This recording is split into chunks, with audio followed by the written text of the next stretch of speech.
नमस्कार, मैं हूं सिकता देव। आप देख रहे हैं हमारा भारत। वो खबरें जो जरूरी हैं, वो खबरें जो आपसे जुड़ी हैं। खुलदाबाद में औरंगजेब की कब्र हटाने की कोशिश कौन कर रहा है? औरंगजेब की कब्र को लेकर महाराष्ट्र में सियासत को कौन हवा दे रहा है? साथ ही मध्य प्रदेश से बिहार तक खाकी वर्दी पर लगातार हमले क्यों हो रहे हैं? बिहार में पिछले 4 दिन में पुलिस पर 5 बड़े हमले हो चुके हैं। वहीं अब मध्य प्रदेश से भी ऐसी ही खबरें आ रही हैं। महायुति के विधायकों की मांग के बाद अब विश्व हिंदू परिषद और बजरंग दल भी सामने आ रहे हैं। दोनों हिंदू संगठनों ने सरकार को चेतावनी दी है कि सरकार अगर कानूनी तौर पर औरंगजेब की कब्र हटाने में विफल रहती है तो वो कार सेवा करना शुरू कर देंगे। वीएचपी ने तो 17 मार्च को कार सेवा का ऐलान तक कर दिया है।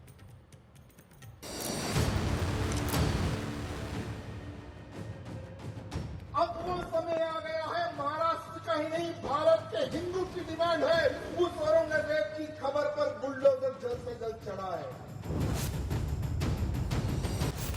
महाराष्ट्र में औरंगजेब को लेकर राजनीति गर्माती जा रही।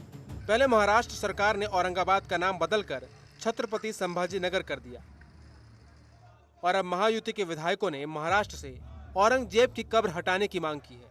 सीएम देवेंद्र फडणवीस ने इस मांग का समर्थन भी किया है, लेकिन वो ये भी कहते हैं कि वो कब्र एएसआई के संरक्षण में है। आम्हालाही प्रत्येकाला असंच वाटतं, फक्त काही गोष्टी कायद्याने करावे लागतात कारण ती संरक्षित आहे। जुन्या काँग्रेसच्या काळामध्ये एएसआयचं संरक्षण मिळालंय। महाराष्ट्र विधानसभा के चालू बजट सत्र में महायुति विधायकों ने सामूहिक रूप से औरंगजेब की कब्र को महाराष्ट्र से हटाने की मांग उठाई थी। अब विश्व हिंदू परिषद और बजरंग दल ने भी ये मांग उठाई है। दोनों हिंदू संगठनों ने सरकार को चेतावनी दी है कि अगर वह कानूनी तरीके से कब्र को हटाने में असमर्थ हैं तो वो कार सेवा करेंगे। विश्व हिंदू परिषद उसको हटाने की मांग कर रही है और हम 17 तारीख को अभी तो बस निवेदन दे रहे हैं सरकार को कि वो जल्द से जल्द उसे हटाए, पूरे शासकों के नियमों के अनुसार हटाए। उनको हम 15 दिन, 20 दिन, 25 दिन, जब सब हिंदू समाज में जागरण हो रहा है तो सरकार उसकी जनमानस की आस्था रखे और पूरे नियमों के अनुसार वो कब्र वहां से हटा दे। ये हमारी मांग रहेगी। महाराष्ट्र विधानसभा के चालू बजट सत्र और विश्व हिंदू परिषद और बजरंग दल के अल्टीमेटम के मद्देनजर जिला प्रशासन ने औरंगजेब की कब्र की सुरक्षा बढ़ा दी है।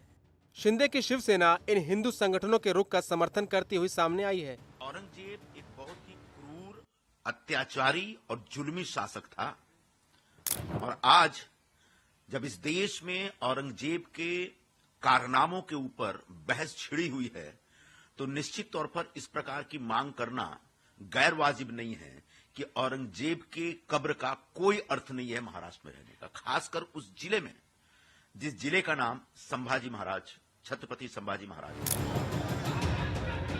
विपक्ष का इस मुद्दे पर अलग ही रुख है।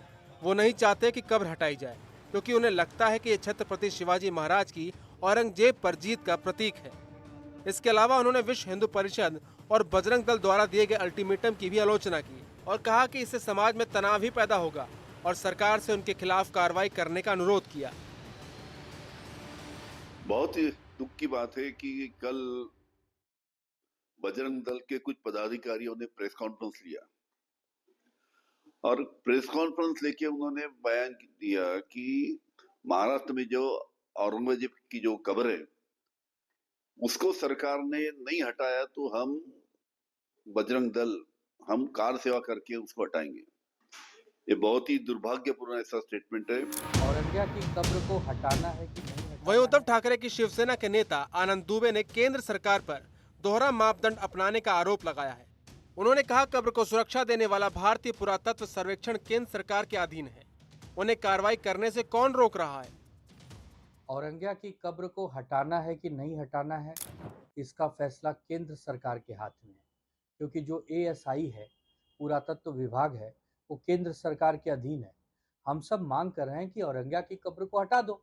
बहुत सारे प्रावधान है, कानून में बदलाव करके आप हटा सकते हैं, लेकिन केंद्र सरकार को एक तरफ हिंदुत्व की भी बात करनी है, एक तरफ अपने आप को बहुत बड़ा हिंदूवादी बताना है, दूसरी तरफ औरंगजेब की कब्र को भी नहीं हटाना है।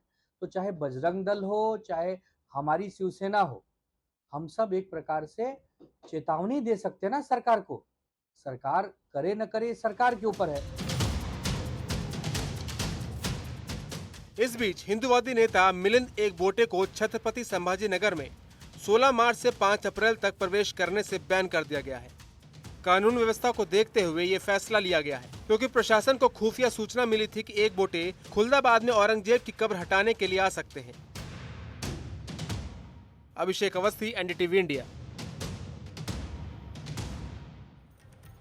तो सियासत जारी है। वैसे खबर यह भी है कि आर्कियोलॉजिकल सर्वे ऑफ इंडिया यानी कि ASI के संरक्षण में औरंगजेब की कब्र पर पहले रोजाना 2500 से 3000 टूरिस्ट पहुंचते थे, लेकिन अब विवाद तेज होने के बाद ये संख्या घटकर 200 से 400 ही रह गई है।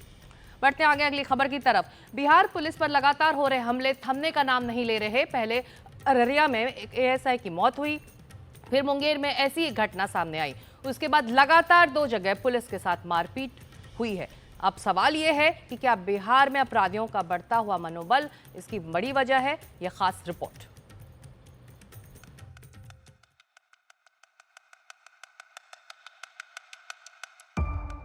ये आक्रोशित भीड़ पटना के पास मनेर की है।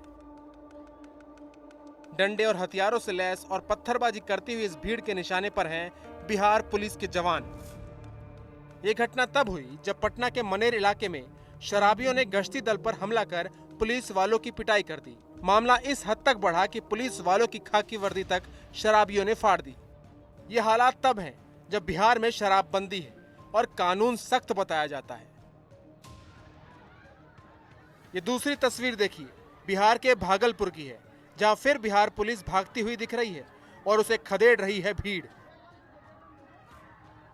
बिहार में पिछले 1 हफ्ते से ऐसी तस्वीरें लगभग हर कोने से आ रही है।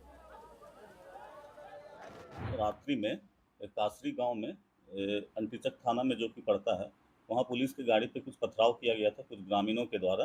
वो पूर्व से विवाद था तो पुलिस गई समझाने के लिए, उसी में अचानक से पुलिस की गाड़ी पे पथराव की।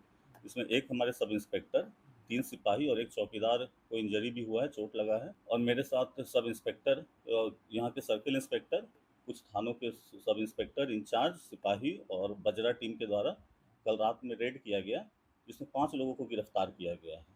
इनकी पहचान की गई है। इनको गिरफ्तारी कर जेल भेजने के लिए अग्रतर कार्रवाई की जा रही है। 4 दिन में इस तरह की 5 घटनाएं हुई हैं।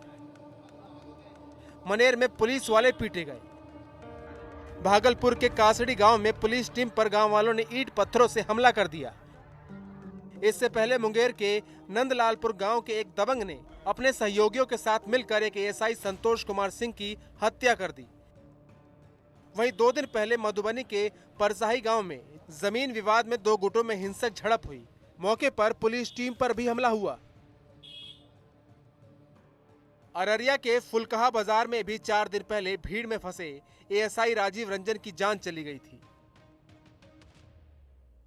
जहां जनता की सुरक्षा का जिम्मा पुलिस पे है, अब लोगों को पुलिस की सुरक्षा की चिंता सताने लगी है और ऐसा मौका विपक्ष कभी हाथ से जाने नहीं देता। चाहते हो कि बिहार हम पापों पर पर्दा डाल दें? अरे बिहार तो अपराधियों की चपेट में है, शासक अचेत हैं। भाजपा इसका मजा ले रही है और अपने मनबड़ू और मनचड़ू लोगों को आगे बढ़ा रही है और जाति गिनाती है। और अपराधियों की कोई जाति नहीं होती, याद रखना। अपराधी अपराधी हैं। अगर अपराधियों की जाति गिनानी लगे तो भाजपा में बड़े पैमाने पर ये बात खुल करके सामने आएगी कि संरक्षण देने वाले ये सारे लोग भाजपा ही हैं। वहीं राज्य सरकार का कहना है कि कानून का राज है। ये सुशासन की सरकार है, यहाँ कानून का राज है। अगर कोई भी गड़बड़ी करता है तो गड़बड़ी करने वाले बख्शे नहीं जाएंगे।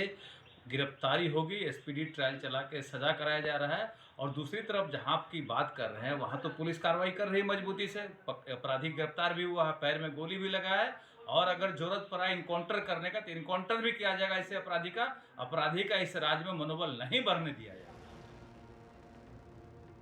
सरकार चाहे कितने भी दावे कर ले, लेकिन राज्य में जिस तरह से पुलिस पर हमले हुए हैं, इन घटनाओं से पुलिस का इकबाल और मनोबल जरूर गिरा है। जरूरत है इन मामलों में कठोर से कठोर कार्रवाई करने की। पटना से प्रभाकर कुमार, एनडीटीवी इंडिया। और इस वक्त एक और खबर बिहार के जहानाबाद से, जहां पर एक पुलिसकर्मी के घायल होने की बात कही जा रही है। पुलिस ने लाठीचार्ज कर दिया था भीड़ को तितर-बितर करने के लिए। नगर थाना क्षेत्र के सदर अस्पताल के नजदीक ये घटना हुई है। तो जहानाबाद में मटका फोड़ने के दौरान पुलिस टीम पर हमला हुआ है। मनीष कुमार हमारे सहयोगी इस वक्त हमारे साथ हैं। मनीष, एक और हमला पुलिस वालों पर बिहार से लगातार ये खबरें पिछले कई दिनों से आ रही हैं। देखिए, निश्चित रूप से इस बार होली का जो त्योहार रहा है और जिस प्रकार से हर अधिकांश कम से कम आधे दर्जन ऐसे वारदात अभी तक रजिस्टर हो चुके हैं जहां पर पुलिस कर्मी जब वहां पर छापेमारी के लिए गए या बीच बचाव किया तो उल्टे उनके ऊपर जो है हमला हुआ है। और जहानाबाद में भी यही घटना हुई है कि वहां मटका फोड़ने को लेके जो विवाद था वहां पर पुलिस की टीम पर हमला किया गया।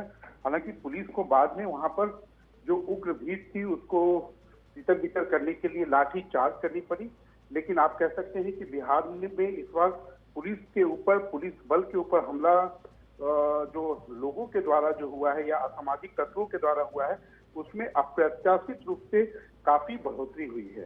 बिल्कुल, ऐसे में मनीष सवाल भी ये उठता है कि आखिर इन अपराधियों का मनोबल इतना बढ़ा क्यों है? देखिए, बिहार में अगर अपराधियों का मनोबल थोड़ा बढ़ा है उसका एक ही कारण है कि जब से बिहार में शराबबंदी हुई है तो जो शराब माफिया हैं उसमें कहीं ना कहीं इनकी पुलिस वालों के साथ भी मिली भगत रहती है, जिसके कारण उनका मनोबल इतना ऊंचा रहता है कि जगह जगह जो है ग्रामीण हैं या जो असामाजिक तत्व हैं वो पुलिस पर हमला करते हैं। और उन्हें मालूम रहता है कि जब मॉब के रूप में वो हमला करेंगे तो शायद पुलिस कुछ लोगों को गिरफ्तार कर ले, लेकिन आखिरकार जो असल अपराधी हैं वो बच के निकल जाते हैं।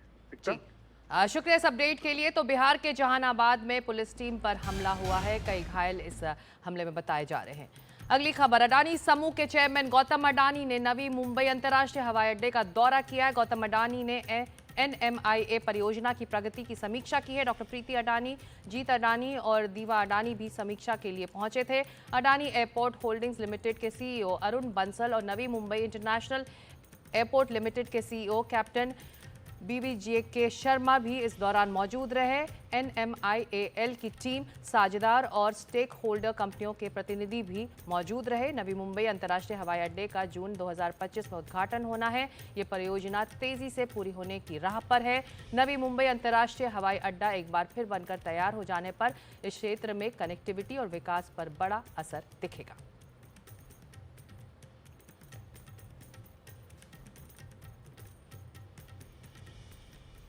तो हमारा भारत में आज इतना ही। जाने से पहले आपको बता दें कि NDTV इंडिया में लगातार खबरें जारी रहेंगी। नमस्कार।